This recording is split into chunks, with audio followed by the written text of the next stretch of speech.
qof moofa iyo bariis bartay haddii intaan la soo hordhigay ka war meesha lagu jabaayo meeshaan waaye markan maanta muuqaalka aad ayuu xiiso badan yahay waxaan u soconaa guriga ay ku noolaan jirtay Song Jinglin oo ah qof dumar ah oo aad dalkan loogu xushmeeyo halyeey weyn ka ah waxa ay ka soo qabatay xeel badan waxa ayna ka mid ahayd dadkii qaybta weyn ka qaatay Shiinaha cusub ee lagu dhawaaqay 1949 Shiinaha cusub markaa maqashay waxa laga yaabaa in aad u xiiseynayso maxaa ka horeeyay 1949 waxaa ka dhacay dhacdooyin taariikhi ah oo muhiim ah oo keenay aasaaska Jamhuuriyadda Shacbiga ee Shiinaha dagaalkii sokeeye ee Shiinaha ee socday 1945 ilaa 1949 dagaalkaas u dhaxeeyay xisbiga qaranka iyo xisbiga shuuciga Shiinaha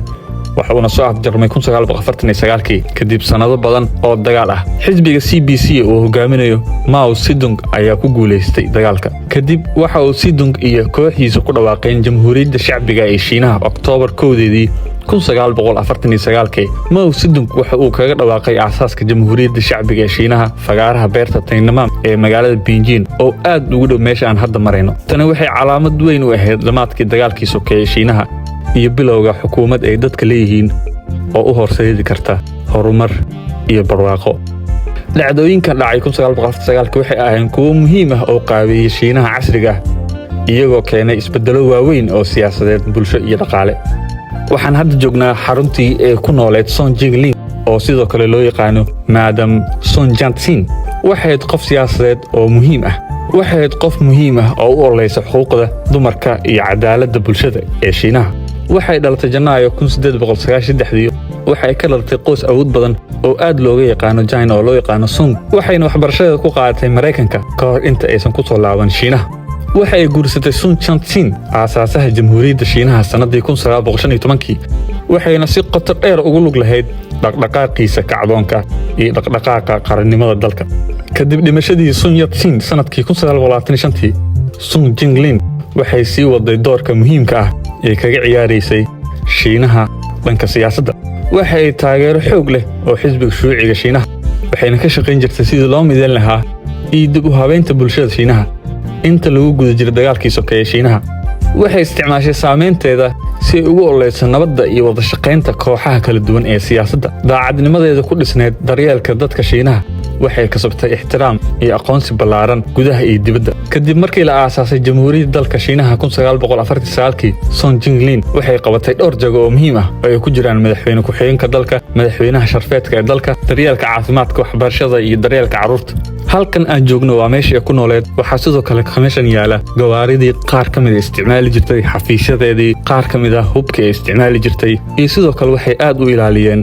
wax walba ee Song Jinglin isticmaali jirtay markii aan ka soo tagnay madaxafka waxaan soo aadnay halka ka dhaceysay kulan soo dhaweyn oo loo sameeyay dhalinyarada fara badan markii aan ka soo tagay madaxafka waxaan soo aadnay halka ay ka dhaceysay kulan soo dhaweyn oo loo sameeyay dhalinyarada fara badan oo ka kala timid qaaradda Afrika oo aan qayb ka ahaa si loo xoojiyo xiriirka ka dhaxeeya China iyo Afrika waxaa meesha lagu soo bandhigay heeso dhaqameed iyo qoob ka ciyaaro dhaqanka ah dalkan Shiinaha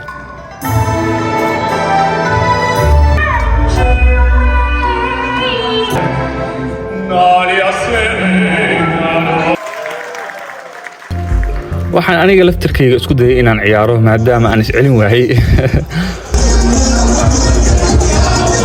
waxaan stage ka bixisay hees South Sudanese oo aan aad uga helay qaabka iskugu dhaceysay muusigada iyo janta waxaan go'aansaday inaan ciyaaro on stage ka koro sidaad u jeedaan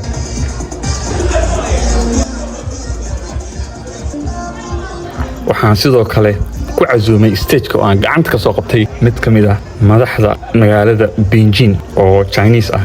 sida ujeedaan aad ayaan halkaas waqti ugu qaadanay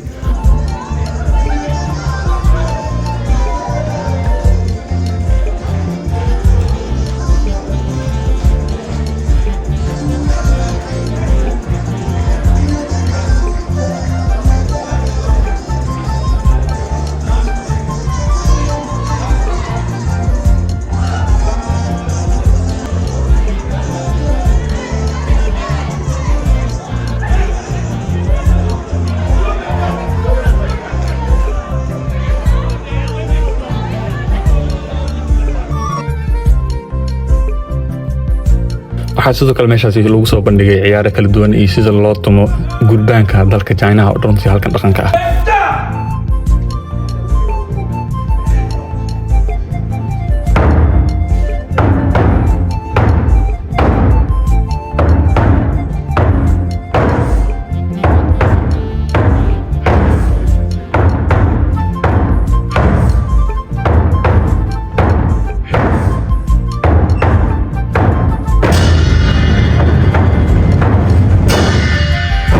haddii aad halkan soo gaarto waxaan ka codsanayna muuqaalka like saartid asxaabtaada la wadaagtid si muuqaalku meel dheer u gaaro mahadsantiin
It's a duck? Okay. Go duck. Duck ما عني كره. Wow. We call. ما تحبه؟ No duck?